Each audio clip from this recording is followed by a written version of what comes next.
Tim. Don't be afraid. Tim Kulbago is our next Power Up presenter from Geek to Geek Chic. So clearly there's a lot of geek going on here. And is this a test for me or for the audience? Three of these things are true, one is not.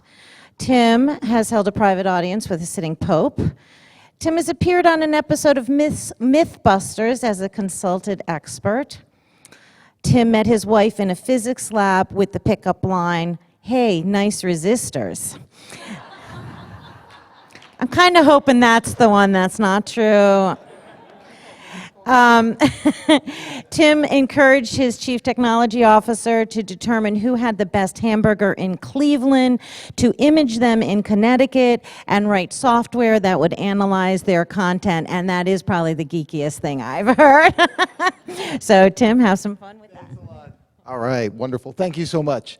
All right, we're going to do Geek to Geek Chic. We're going to do Geek to Geek Chic in 5 minutes. Is the goal. And really, as Michael and everyone else pointed out, our job here is to talk about what inspires us to come to work every day, right?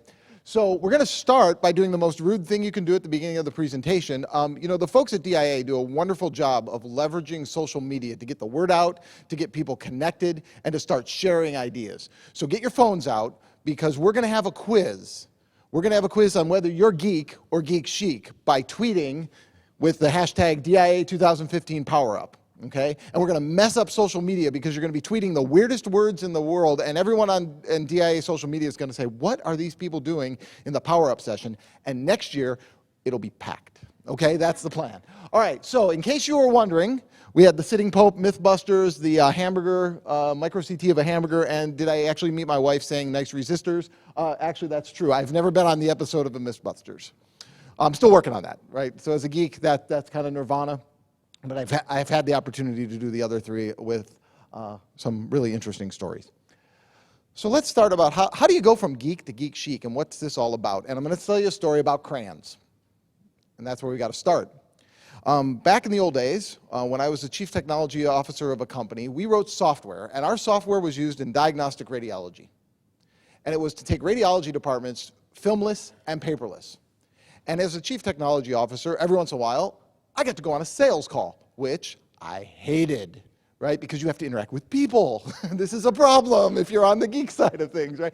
And so I'd go on these sales calls, and somebody in the room at some point during the sales call would ask me a question, and it usually was the person with the CIO in their title. And they would say, "Tim, what language is your product written in?" And I was in heaven. This is great. They asked me a question I could answer. It has a good answer. I could tell them about the language and the platform and all this really cool stuff, until I realized that to go from geek to geek chic, it's not about the language, and it's not about the crayons. And so my CEO and I had a really cute thing. We used to say, when they'd ask that question, they said, "You know, Mr. CIO, it doesn't matter if we wrote our software in crayons. If it actually solves your problem, what do you care?" And that was the moment when I realized it wasn't about the crayons.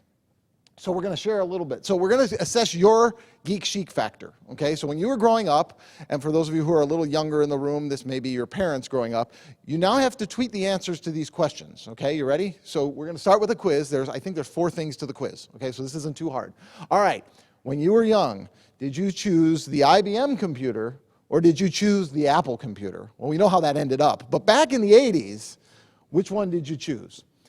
All right, well, the geeks always chose IBM. I was a geek, I had an IBM computer, right? All the cool kids had Apples. The Apple IIe, that was really, really cool, right?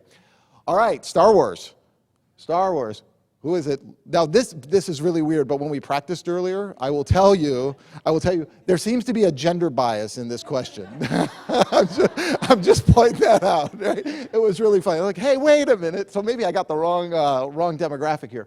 But you know, all the geeks liked Luke Skywalker. I mean, he had the lightsaber, and that was cool. And all the cool kids, they were Han Solo folks, right? Right, a lot of people nodding. Yeah, we know how this works. All right, beta or VHS? I was going to do taste great or less filling, but we were too young then. Beta or VHS, right? Which was it? Which was your choice? Well, all the cool kids had VHS machines. All the geeks, because it was better, had beta, right?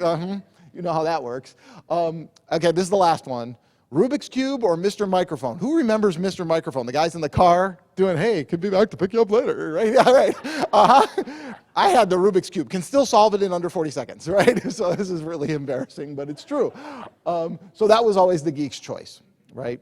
And that was geek or geek chic. So where did I end up? And what inspires me to come to work every day? I ended up with a degree in computer science, a degree in physics. You do enough math in there to get something on the paper. And then I got my graduate work was actually in acoustical physics. So if anybody has a stereo they need repaired, see me afterwards. I can do that. And that's what I ended up doing. But then there's folks like these who came around. And hopefully you recognize every single one of them. Because what they did was tell us a story that it's not about the crayons. They told us that it was okay to be based in science as long as you were making people's lives better in one way, shape, or form. And that's what these folks did. And they changed the story. So it turns out it's not about the crayons. It's about the picture you draw with the crayons. It didn't matter what language the software was in. It doesn't matter what the biology is about or the science about if it can't make a difference. If it can't make a difference in Michael's diabetes, if it can't make a difference in Brett's wife's life, and 54%, right? And the challenge I guess I give to all of you today is look beyond the crayons and look at the pictures you're drawing and the drugs you're discovering and the lives you're changing. It's what inspires me to come to work every day, is to realize it's not about the crayons. So the challenge for all of us is to be the next person on the list, right? You all work really hard and love what you do and really are passionate about it, as are a lot of people. Make a difference. Absolutely make a difference, and don't get stuck in the crayons. Have a great day at DIA. Enjoy your week and safe travels home. Thanks very much.